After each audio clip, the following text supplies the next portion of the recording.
Assalamualaikum warahmatullahi wabarakatuh. Saya Damar Dika Alza dari kelas 11 MIPA 1 akan menjelaskan 4 indikator tentang ketenagakerjaan. Indikator yang pertama yaitu konsep ketenagakerjaan yang meliputi tenaga kerja, angkatan kerja, dan kesempatan kerja.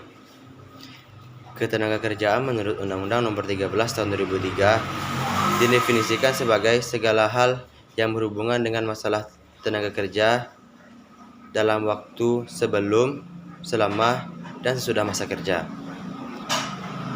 Ketenagakerjaan meliputi satu tenaga kerja. Menurut Undang-Undang Nomor 25 Tahun 1997, tenaga kerja adalah penduduk yang sudah memasuki usia 15 tahun atau lebih. 2. Angkatan kerja. Angkatan kerja yaitu penduduk yang sudah memasuki usia kerja, baik yang sudah bekerja, yang belum bekerja, maupun yang sedang mencari pekerjaan. Penduduk yang sudah dapat dikatakan angkatan kerja yaitu berusia minimal 15-64 tahun. Akan tetapi, bukan semua yang memasuki usia angkatan kerja termasuk angkatan kerja. Kelompok yang bukan termasuk angkatan kerja yaitu mahasiswa atau pelajar, orang yang mengurus rumah tangga, jompo, orang pensiun, ataupun sebagainya. Angkatan tersebut termasuk angkatan kerja potensial karena mereka suatu waktu akan membutuhkan pekerjaan dan melakukan pekerjaan. 3. Kesempatan kerja. Kesempatan kerja yaitu menggambarkan suatu keadaan dan ketersediaan untuk orang-orang yang akan mengisi pekerjaan. Kesempatan kerja juga berarti ketersediaan peluang untuk orang-orang yang ingin mendapatkan pekerjaan. Indikator yang kedua yaitu jenis-jenis tenaga kerja. Jenis-jenis tenaga kerja meliputi satu tenaga kerja berdasarkan keahliannya. Tenaga kerja berdasarkan keahliannya dapat dibedakan menjadi 3 yaitu 1. Tenaga kerja terdidik. Tenaga kerja terdidik adalah tenaga kerja yang mendapatkan suatu keahlian atau kemahiran pada suatu bidang dari pendidikan, baik non-formal maupun formal. Contohnya guru, dosen, dokter, dan lain-lain. 2. Tenaga kerja terlatih adalah tenaga kerja yang memiliki keahlian dalam suatu bidang berdasarkan pengalaman. Contohnya supir, pelayan toko, tukang masak, montir, dan lain-lain. 3. Tenaga kerja tidak terdidik dan tidak terlatih, yaitu tenaga kerja yang hanya mengandalkan tenaga saja. Contohnya pembantu, tukang becak, dan masih banyak yang lainnya. Yang kedua yaitu menurut sifatnya. Tenaga kerja menurut sifatnya dapat dibedakan menjadi 2 yaitu tenaga kerja jasmani atau fisik. Tenaga kerja ini melakukan pekerjaan dengan menggunakan tenaga fisik. Contohnya supir angkutan umum, penyapu jalan, pekerja bangunan, dan sebagainya. 2. Tenaga kerja rohani. Tenaga kerja rohani atau tenaga kerja non fisik yaitu tenaga kerja yang lebih banyak melakukan gagasan, ide, dan lain sebagainya. Contoh direktur, konsultan, manajer, dan lain-lain.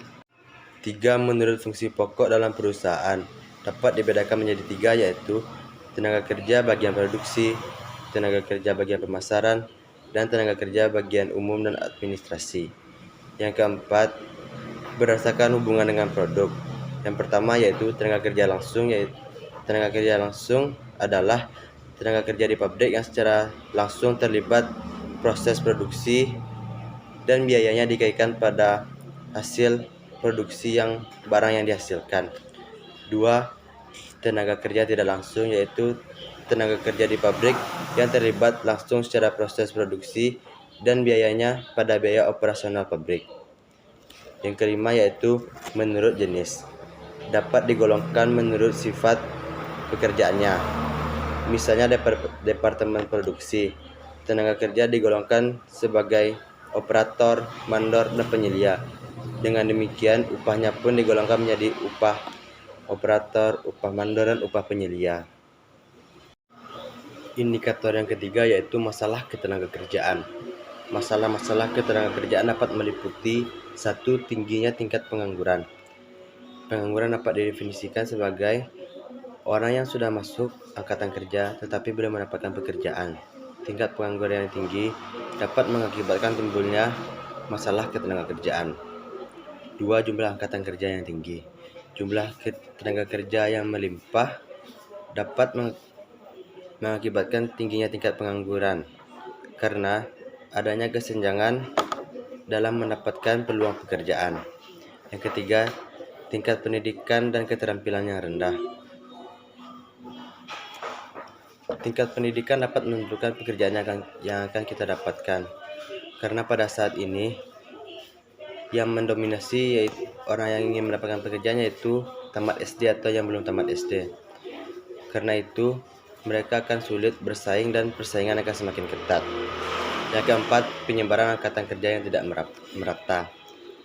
Seperti yang kita ketahui, Indonesia ini negara kepulauan yang terdiri dari kurang lebih 17.000 pulau.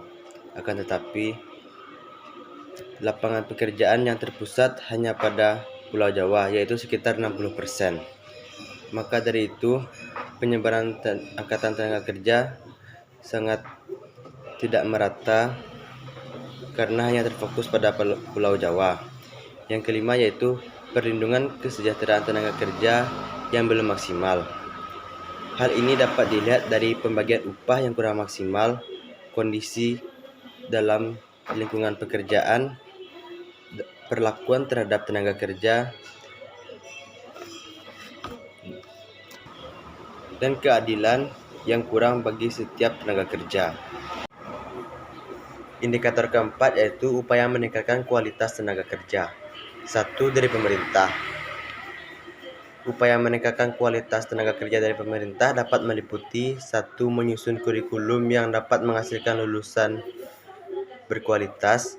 2. Pendirian lembaga pelatihan untuk meningkatkan keterampilan seperti BLK yaitu Balai Latihan Kerja. 3. Menyusun dan melaksanakan program guna tercapainya sistem ketenagakerjaan yang ideal. 4. Memberikan pelatihan secara gratis. Yang kedua yaitu dari swasta. Upaya meningkatkan kualitas tenaga kerja dari swasta yaitu dapat dilakukan dengan cara memberikan pelatihan-pelatihan. Yang ketiga dari individu atau dari diri sendiri. Yang pertama yaitu membekali diri dengan berbagai hal yang dikehendaki oleh perusahaan. Yang kedua yaitu menanamkan dan menumbuhkan jiwa wirausaha. Baiklah, hanya itu yang dapat saya sampaikan. Kalau ada kata-kata yang salah, mohon dimaafkan. Saya akhiri dengan Assalamualaikum warahmatullahi wabarakatuh.